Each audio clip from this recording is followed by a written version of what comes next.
Lingkungan hidup dalam pesantren sangat mendukung jalannya pendidikan seorang anak, dan itu keren. Halo guys, kembali lagi dengan saya. Kali ini saya buat video di jam 1 siang setelah Jumatan, karena tadi ketika khutbah itu membahas tentang kehidupan dalam pesantren. Nah, ini mumpung ingat cerita-cerita saya ketika masih ada di pesantren.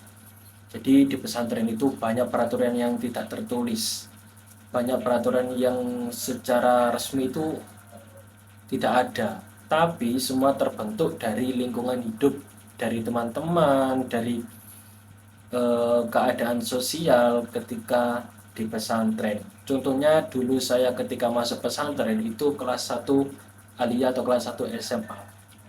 Itu nggak tahu kalau di pesantren itu peraturannya kalau hari Senin sama hari Kamis itu wajib memakai baju yang berwarna putih untuk jamaah atau kegiatan-kegiatan resmi yang lainnya.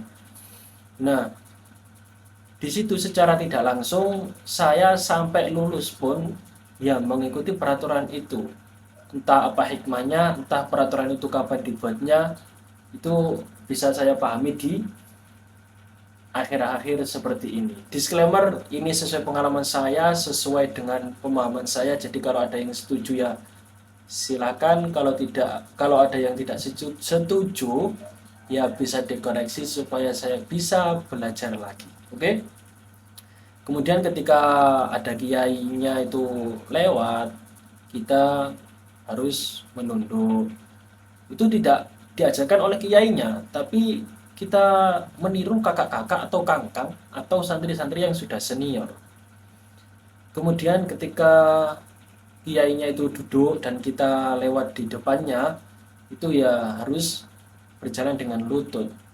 Memang ini bukan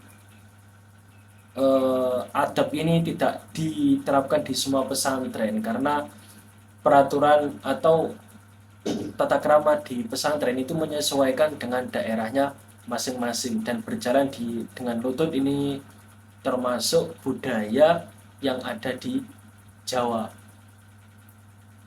Kemudian ketika berangkat sekolah atau berangkat madrasah diniyah, sekolah diniyah atau sekolah agama itu, awal-awal masuk pondok nggak tahu kalau adab atau tata krama membawa kitab itu harus begini. Nah, jadi ketika anak baru membawa kitab atau buku pelajar itu biasanya kalau awal-awal nggak tahu itu gini. Jadi dienteng-enteng gini. Tapi ketika melihat kangkang seniornya itu biasanya bawanya gini. Jadi bukunya ini dimuliakan. Kemudian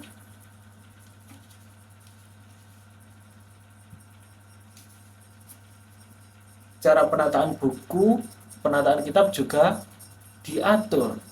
Jadi yang atas itu kitab yang paling mulia Al-Quran atau kitab-kitab hadis, kemudian yang bawahnya itu kitab-kitab tafsir, bawahnya lagi fikih dan seterusnya.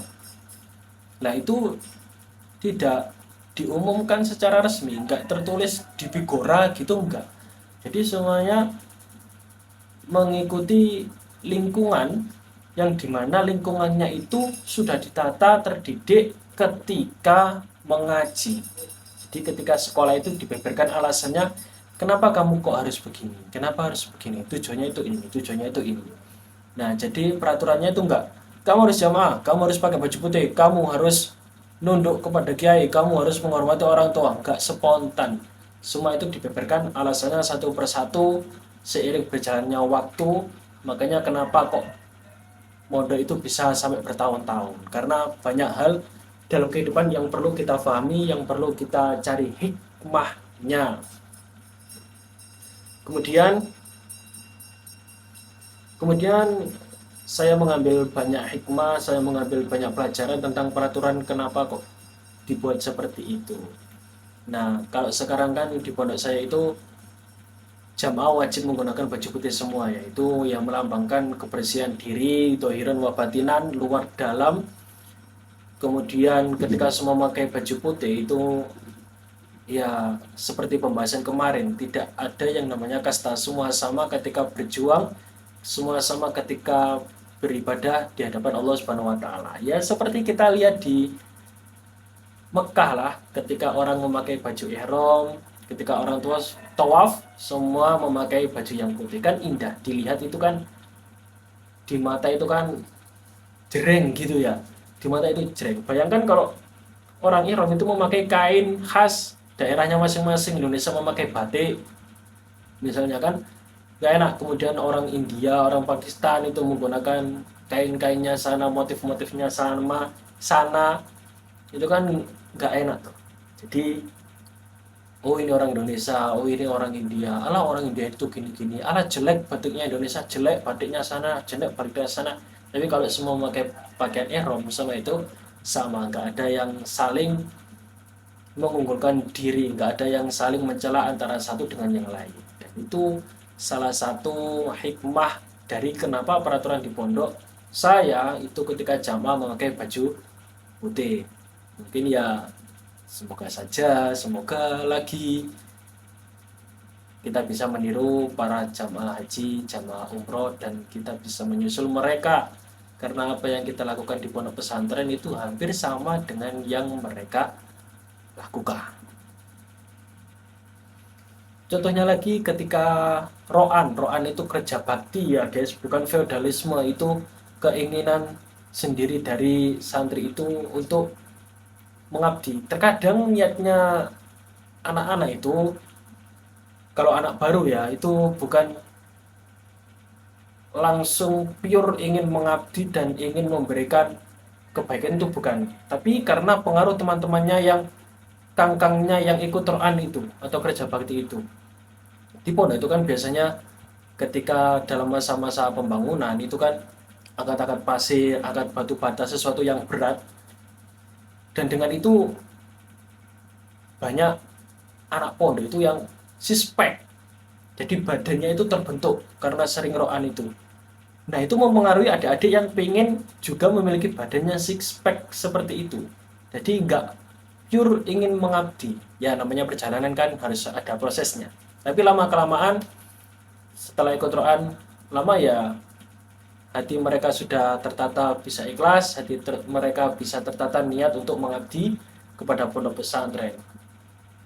Nah itu perbudakan santri nyari ilmu kok disuruh angkat pasir, disuruh angkat batu bata. Itu salah paham, oke? Kenapa? Karena ketika kita roan atau kerja bakti di pondok itu membersihkan tempat kita sendiri. Kita membangun tempat kita sendiri. Oke? Jadi ketika kita ngecor itu pun kita membangun rumah kita sendiri, karena ketika kita ngecor dan bangun bangunan itu ya kita sendiri yang menempatinya, ya kita yang tidur di situ. Oke.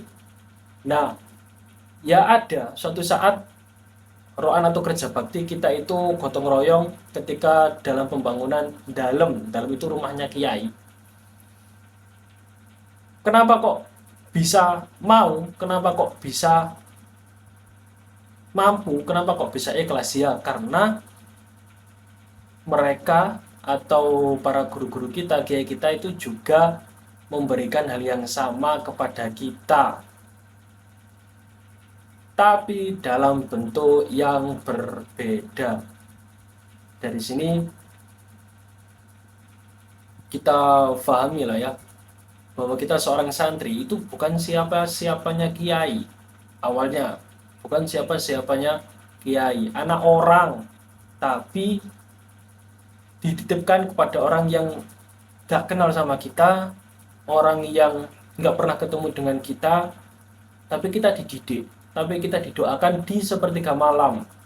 Siapa orang yang mau bangun malam-malam untuk mendoakan anak orang lain kalau bukan kiai, kalau bukan seorang guru?